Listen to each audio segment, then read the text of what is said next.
everyone's penciling in Milwaukee into the finals now, right? I mean, who's gonna match up with them? We would have done this with Miami, I think, too, if they had landed Dame. Miami's too small, though. I think Dame would have been. Here's my question too. Yeah. When we put these super teams together, we often make the mistake of looking at how great they were in the past. I mean, the most recent team was the Brooklyn Nets, right? Yeah. With KD, James Harden, and Kyrie. I just think that it's often more tenuous than it looks on paper, meaning so much could go wrong. Is he going to have great chemistry with him? How's the ball going to flow in Milwaukee, the way Giannis needs the ball and the way Damian Lillard needs the ball? Is Lillard going to be happy there? I assume he will be. He's a good team player. And can he stay healthy? And can Giannis stay healthy? Yeah, before we pencil them into the finals, there's a lot that has to happen here. Listen, Giannis got banged up in the playoffs. It's not an accident. That's one of the reasons why they did lose in the first round. I mean, I think if Giannis is fully healthy. Well, did he come back in Game 6 and score 47 points? He did come back, but missed a couple games. I mean, it all matters. Well, Lillard's 33, though. I think his health is a much bigger concern here. Yeah, Giannis is only 28, still in his prime, and obviously has made it known. Winning. That's all he's about. And now Dame's going to be about that too. Dame's always been about that too. Yeah. And I think this is a scary team. This is the one thing about Milwaukee, though. You do have a new head coach. First-time head coach Adrian Griffin. Budenholzer is out. We've seen it before with Nick Nurse and some other coaches who have won in their very first year with a team. But that's a difficult thing, too, for a young, new head coach. He's obviously been in the league for a while, but how is this all going to work? And now getting, some superstars to buy in. Yeah, and what kind of offense do you run with Chris Middleton, Damian Lillard, and Giannis? I'm not exactly sure. I mean, that's why Adrian Griffin's getting the big bucks here. I'm really curious to watch this play out. Because I think the initial excitement is, the Bucks are going to win it all. I don't know. That seems really fast for that assumption. Okay, well, I can look at a lot of flaws, though, in some other Eastern Conference teams. Oh, the East is terrible. I agree with that. and some Western Conference teams. Denver doesn't seem to have a lot. What do you mean? What are their flaws? Oh, that's what I thought. No, I was saying I think that Denver is going to be very, very good. Yeah. I'm sorry. You said you were looking at teams that didn't have a lot of flaws. I feel like Denver's close to flawless. They're close to flawless. Phoenix puts it together. Phoenix is flawed to me. They're flawed, but I mean, imagine if that all comes together. That is a lot of firepower. You are banking on all three of those guys, specifically Durant, to stay healthy.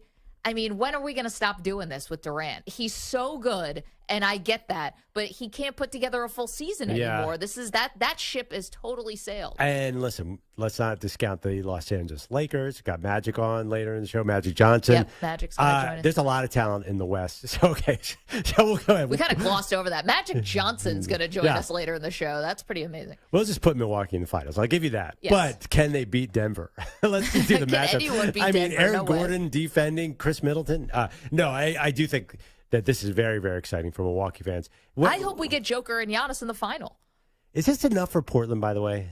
I was surprised there was only one first-round pick. It feels like in the NBA, first-round picks, they're like handing them out like candy. Yeah, but what good is a Bucks first-round pick anyway? Well, in 2030, who knows what this team's going to look like? It's only 2023. This is forever from now. Yeah. They could be terrible.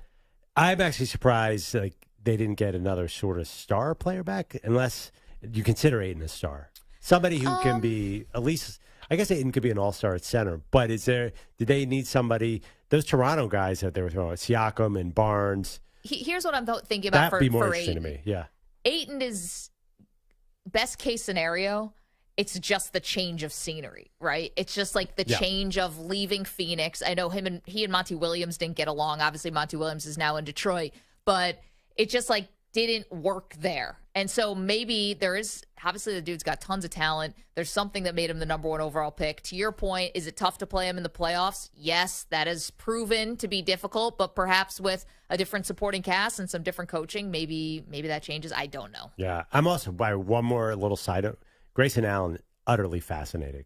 Remember, former bad boy at Duke, he gets hot in games and just goes off for so I'm curious, he'll be wide open. If all those guys are healthy, no one's covering Grayson Allen. He'll have a lot of opportunities to shoot here. Maybe he becomes a good player and a key piece of this. You're looking at me skeptically. You're the only person who's thinking about Grayson Allen today. Grayson Allen's had 3 seasons in a row of double-digit scoring. He's a very effective scorer. Yeah, he also leads the league in dirty plays. That's what everyone knows him for. He's the Mac Jones of the NBA. That is not true. See, you have not caught up to the latest on Grayson Allen. He's a good player now. Pardon me. He's a good bench player last couple of years, and he's grown up a lot. I think he could be a really good player. By the way, I had to look this up. Suns coach. Good luck. Good luck. Oh, you catch me on the spot here. No. I shouldn't even say this. Wait. Well, I know Ishbia is the owner.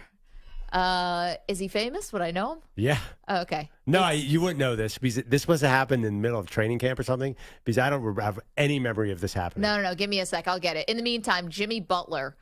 Samter, you said Jimmy Butler has already weighed in on the trade. He's accusing the Bucks of tampering, and we have sound. Yo, NBA, man. Y'all need to look into the Bucks for tampering. Y'all do. I'm just going to put that out there. Y'all didn't hear it from me, but I heard it through somebody. Y'all look at him for tampering. Wow. What's tampering? Yeah, how? What's he doing? The guy asked for a trade. The Bucks obviously called the Blazers and said, hey, can we get Damian Lillard? How could they tamper? Did they send him like a promotional video of Milwaukee? Like, hey, explore Milwaukee. Could they have called Damian's agent and said, we're going to give you a new contract? Is that tampering? I don't think so. Sounds like sour grapes from the guy who wanted Lillard and didn't get him. Yeah, kind of. I mean, don't blame the Bucks. Blame Pat Riley. Couldn't get it done. Didn't have the roster. Didn't have enough. Yeah, if the Bucks tampered, why weren't the Heat tampering? Kind of funny, though. You think about like what the Heat were offering. You know, Tyler Hero and a bunch of other guys. And it's right there. Barely any picks. It's kind of the same. Yeah, I didn't totally understand Damian Lillard. I mean, are the Heat any more scary with Damian Lillard? They already have 4 outstanding guards. Yeah. Well, actually, they lost Vincent. Frank Vogel. You looked at it. I did. I couldn't. I forgot Frank Vogel. Everybody forgot. I thought you just had like a random epiphany. No, I tried to make it seem that way. Oh, yeah. No. Frank Vogel in July was hired as a Suns coach. Are we sure this? No. It's vaguely familiar. I'd like to go through the archives of the show. I swear we never talked about that once. I don't even think it's true. Is it true? We were too busy ranking our top 5 favorite ping pong movies of all time. Like, we had serious, important things to accomplish this summer. July 6th, we were on post-July 4th vacation. Right.